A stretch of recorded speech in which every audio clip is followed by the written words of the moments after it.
Hi, I'm Mike Glenn, and this is the Engaged Church Network. We are glad that you have stopped by today and have dropped in on this conversation.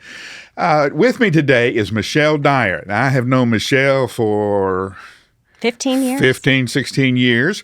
And I've known her in two or three different ways. First, her husband, John, served on the staff of Brentwood Baptist Church for a long time. And for a long time, Michele was John's wife. Right.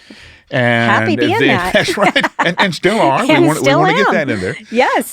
But your life began to morph. And the reason I want to pick up on at this point is because what happened in you and around you as our church was growing and developing new opportunities, we want to see happen over and over again in a lot of our churches and a lot of the people who are just now in the pew but don't know how to get engaged. Great. So you show up, you start going through the new member process. Right. And it was just like every new church member. You know, Brentwood had such a great system in place that was really intentional, where you came to a class about membership, and part of that class was to take some spiritual gifts assessments, and we actually did something different of having personality and talking about passions. And it was such an important time in my marriage. My kids were still young.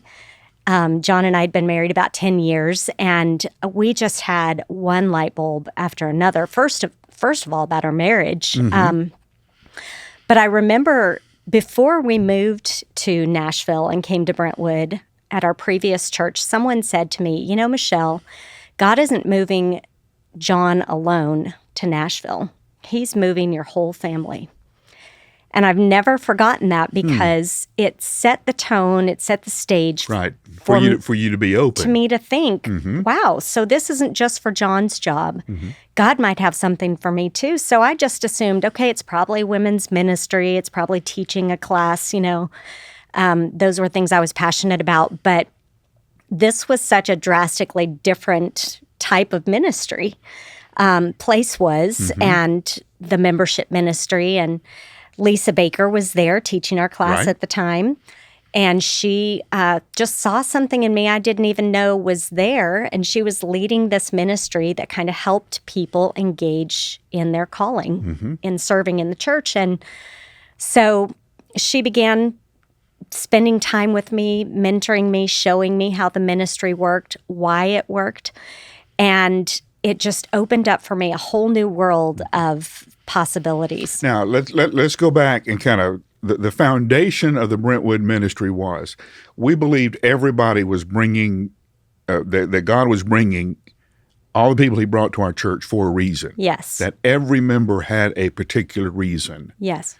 And it was our privilege and an honor to work with this person to help them find. We weren't interested in just filling slots. We got 3 student workers and 5 preschool workers, so you go here. Yes. We wanted to hear what kind of dreams and passions and wiring God had placed in you. Right. And then we wanted to train you and release you to that ministry. Exactly. And it was such a new, fresh thing for me to see that, and such an exciting thing that Brentwood has always had as part of its DNA. So pretty exciting to watch that unfold, and not only just for me, but later on, it actually helped us to discover that God was reforming and changing my husband's ministry into something new. Right.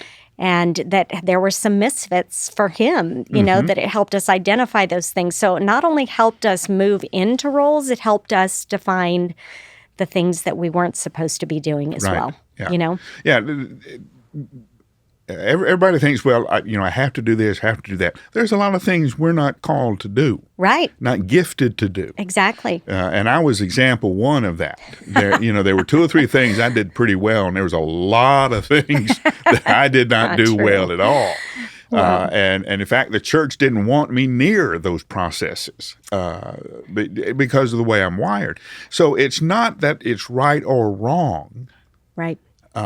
It's just not right for you. That's exactly right. And it's very liberating to learn I don't have to do those things that feel like a right-handed glove on a left hand. Right. You know, I can do the things that I was made to do. Now, that doesn't mean that we never have to do anything we're not good at. Well, every family member's got chores. Exactly. Yes. You know, there's giftings and service and all of that. Right. But you still got to take out the trash. There's no spiritual gift for taking out the trash. That's right. Unfortunately. You still have to do those kind of things. Nobody wants to do that part. Yeah, yeah, exactly. But it is something that I think it gives us a language to identify those things which we really thrive in and those things which we don't. And that's okay to acknowledge. I think it's just as important to acknowledge our weaknesses as it is our strengths, because when God calls you into a place of weakness, you know I'm going to have to partner with someone in this. He didn't bring me here to be alone. He brought me here to find my helpmate. You know, well, and Jesus always sent the disciples out by twos. Absolutely. We don't have any story of Lone Ranger ministry. No, exactly. We don't have any of those stories. Yeah, we need each other. Okay, let's track this thing from two different ways. One, most of the people watching this podcast are pastors, leaders of churches, that kind of thing. Great. Now, what they're hearing is, oh, great, you've just added an entire new layer of work to my week. So why in the world do I want to do this? Right. It's easy to look at it that way because there is some preparation and some groundwork that has to be laid. But the truth is, there is so many resources. There are so many resources in the congregation that can be helpful to the pastor. And, and honestly, the pastor's function was never to be just I get it's it all done. It's never to be the church. No, you know, and a lot of church members and a lot of pastors think their calling is to be the church. And it's not. And what a burden ministry becomes in that way. I really believe that the pastor can be the equipper. You know, as the maximizer, the person who identifies someone and then helps them figure out what God, just like you said earlier, what God has called that person to my church to become. And so that then becomes just a whole world of discovery when you're able to liberate someone to do what God's called them to do. Now, I think you bring up an important point. There is a cost of the upfront investment. There is. You're going to have to rearrange some things on your schedule. Yes. You're going to have to invest in some people. Yes. And there's no shortcut. No. It is time intensive. It is. And it takes months, if not sometimes years, to work through that process. However, the payoff is multiple times more. Absolutely. Than what you invest. It is so valuable in so many ways, and really, it can be a partnership with someone who is passionate in your congregation about equipping the saints for the work of the ministry. So, a lot of times when I'm talking to a pastor, I encourage him to find someone in his church that is a maximizer, who's a developer and sees gifts who's in people. Called to do what you yes. the whole thing we're talking about here. Exactly. But what happens is a lot of pastors are threatened because there's somebody good and most time better. Yeah. Here's what I found out. Yeah. Everybody in the room knows they're better. It's just letting go. It's just a lot easier if you come up front going, "Hey, I'm not any good at this. Can one of you guys help me?" And that requires, And you will relieve the congregation because they thought they were going to have to tell you. Exactly. Just let them off the hook. But you know some of the stories that we have of Brentwood. We have Joe Hudson, who took care of all of the construction. Yes. Of all of our. I did very little. Yeah. In our building process. And you know the facilities we have. Yeah. The special needs ministry came out of the burden of our lay people. The deaf ministry came out of the burden of our lay people. Yes. My whole thing was, that's a great idea. And off we went. And just set them free to do it. Right, yeah. Yeah, but so much more work can be done when we empower people in their passions. And it's just a matter of giving them permission to try and fail, to get in there and to experiment with a new ministry. And there is this consideration that we want to not have mission drift because we enable things that maybe God isn't calling our church to do. So that's always a tension. We don't want to just encourage every passion that comes down the road. We want to evaluate, is the Lord calling us to this? Right. And yet at the same time, we don't want to fear that we're going to get off track by empowering people to do what they're called to do. Right. So it's a healthy balance. There still has to be the alignment. This is who the church is and the vision, and this is how these gifts fold into this. Yeah. And a lot of times with gifts, it doesn't necessarily have to be done one particular way. Right. There's a lot of ways to express that gift that will be just as satisfying. Absolutely. Yeah. Sometimes it's redirecting and it's trying and, trial and error. Okay. Yeah. Now, if I am a church member. Yes. My life's already nuts. Okay. I come to church. I'm in a small group. Yeah. And now you're telling me I got to do a ministry. I have to do extra. Yeah, that's right. Yes. I'm already a, quote, good church member. Right. Well, I'll say, just to preface this, that we have to do this ministry open-handedly. In other words, we have to recognize some of what we are going to be doing is helping people weed things off their plate.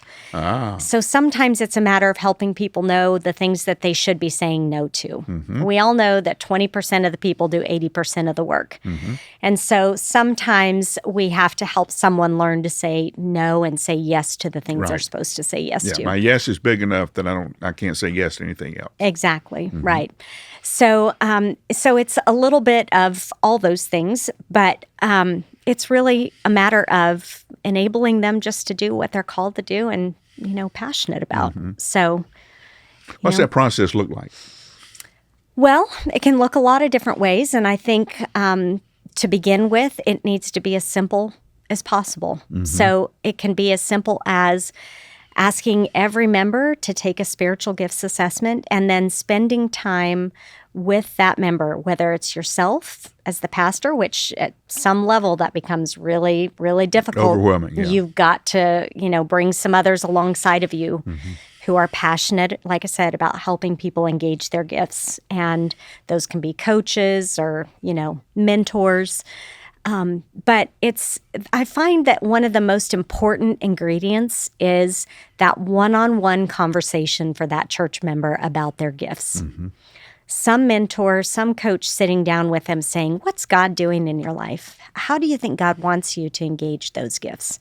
So just keeping it really simple, but having some kind of intentional process in place to help that member begin to process the fact that God has called them to do something. Right. And the reason you have to do it in a one-on-one conversation or a small group setting is that gifts are hard to spot in yourself. Exactly. If you're good at something, you think everybody's good at something. Right. You think everybody can see what you see. Right. And you may not even recognize it as being anything special. Until somebody points it out and says, hey, exactly. You need to pay attention to this. Exactly. And so it is hard to recognize in yourself. It is hard for us to slow down long enough to think about, what are my passions? What might God be calling me to do? Especially it's the first time you've had permission to ask yourself that question. Right. A lot of times our roles are assumed. Right. You're here, so you got to do this. You're here because, and nobody sat down and said, hey, is this really what you want to do? That's absolutely Is this what you're good at? Exactly. Yeah. And I'm constantly amazed, even in our world, our secular world, which talks a lot about calling and about purpose, that people have that aha moment where they recognize they are a citizen of the kingdom and that entails responsibility and purpose of building the kingdom.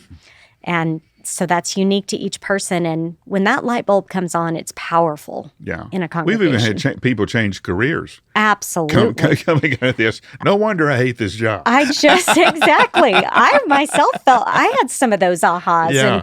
And recognized that this was, over time, a calling to ministry. So I just had a conversation with two of our global workers this past weekend who took that membership class, and they were both in secular jobs at that time. Yeah. And God led them to the mission field, and they've been on the mission field for the last 12 years. So, it's pretty profound how it can really encourage people and make a difference.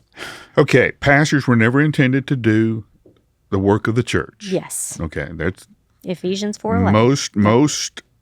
Most pastors are sitting on a gold mine of possibility and resources in the lives of their members. Right.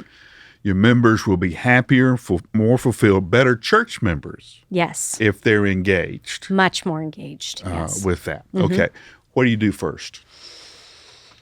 Well, in my personal opinion, it is one of the easiest, it's the lowest hanging fruit to add something to your membership process. Okay. Because you've got a captive audience, you have newcomers who are coming into your church. You spend time in that new members class talking about the priesthood of the believer, that every member is a minister. We are all called. We want you to figure out what your calling to ministry is. And then use a tool like a spiritual gifts assessment. Place is a fantastic all-in-one package tool that you can use. And we've used that for several years at Brentwood Baptist. We used it for years, and it's very successful. And they have great training to be able to train and equip a team in your church who works to carry out that ministry to help people figure out how to engage in service and ministry. So that really can be the best starting point, and keep it simple. Yeah. And the last part, celebrate. Celebrate. Yeah. When people do well, tell the stories. Tell the stories and recognize when people are making a difference for the kingdom of God. Absolutely. That will then encourage more and more stories. I think more than anything else, those stories have a way of inspiring other people to find and engage their own calling. Yeah. This is Michele Dyer, and she is one of the best at helping people find what they're good at. I'm Mike Glenn, and this is the Engaged Church Network, and we're glad you stopped by.